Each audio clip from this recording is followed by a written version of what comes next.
we may have a few nursery workers still coming. Just remind you of a couple of announcements.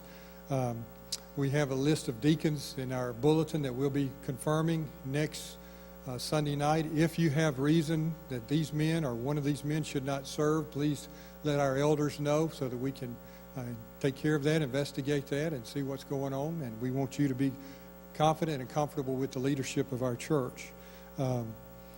Tonight we gather to begin the process of discussing the proposal that we mentioned last Sunday morning and presented to you Sunday night.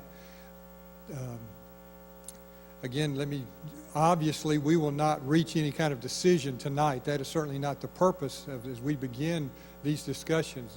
The purpose of our meeting tonight and in the weeks coming is to explore this possibility, for you to express concerns that you have, for you to express ideas that you have, and we will make a decision as a family. And we will make a decision as a church as to what God would have us to do.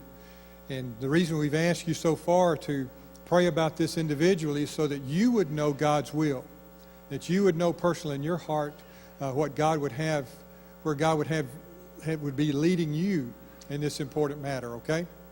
So tonight what we wanted to do was begin by looking at the proposal that we've had, and we've listed some objections that we thought of that people might have, and we also listed some benefits that we thought that would come from this proposal. So tonight what we wanted to do, Brother Steve's got a microphone. We're going to just ask you if you have objections that we have not thought about, that you would share with us tonight your objections, things that you think are major concerns. Several of you have turned in questions, and at the end we will have a time for questions. I have some already listed here. Certainly we would invite you to share the questions that you might have tonight as well. I'm going to ask our elders to come forward at this time, to stand here, because some of the issues they may be more familiar with than I am, certainly. So I ask our elders to come and stand here with me tonight.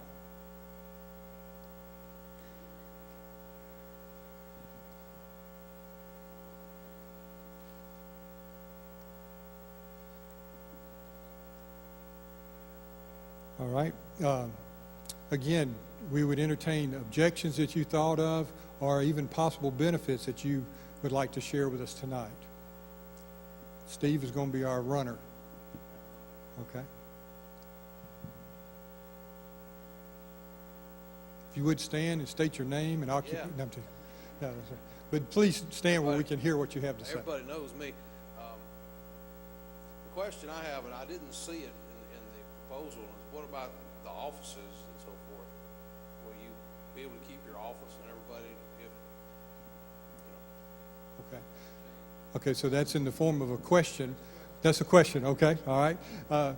Again, the desire and the intent is to keep our offices here, to be a part in this building, shared ministry with North River Church. Certainly there would be allowances made there. There's going to be some level of flexibility there that we will all have to be involved in. But that is, again, our goal is to keep our offices here in this building, and that's the direction we're headed. All right. Again, I'd like to hear, again, objections, and again, we'll have time for questions later. But things that that's okay. Reasons why you thought this is something we should not be involved in.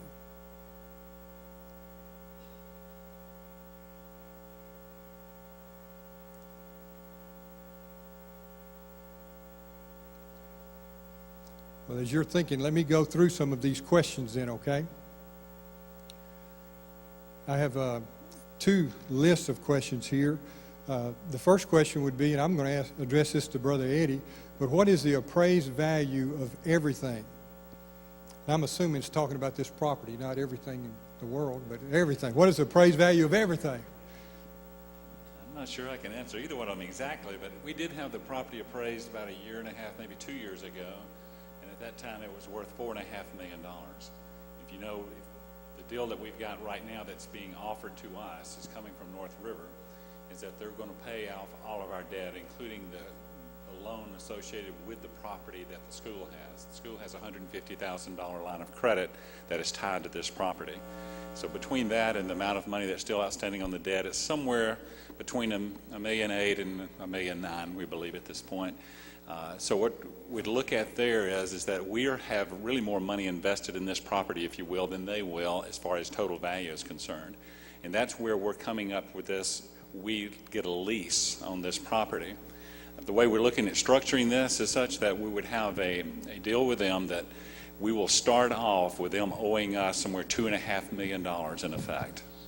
And over time, over a 25-year period, that money comes down as we use the property.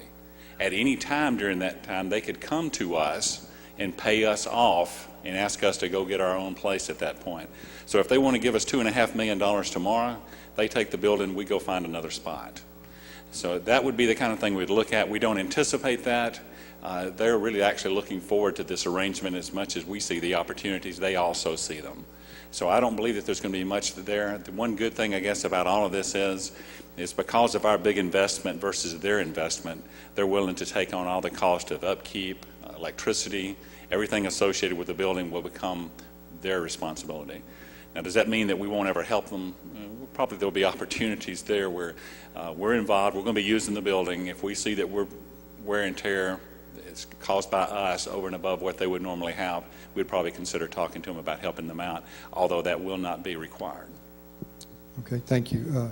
If you're interested, that conversion table is here. It's called the Open Door Ministries Lease Conversion Table, and it tells you month by month the amount of money that would be paid to us should they decide that they would not want us to be a part of the ministry here any longer. Question? Okay. Okay. My name's Steve Johnson.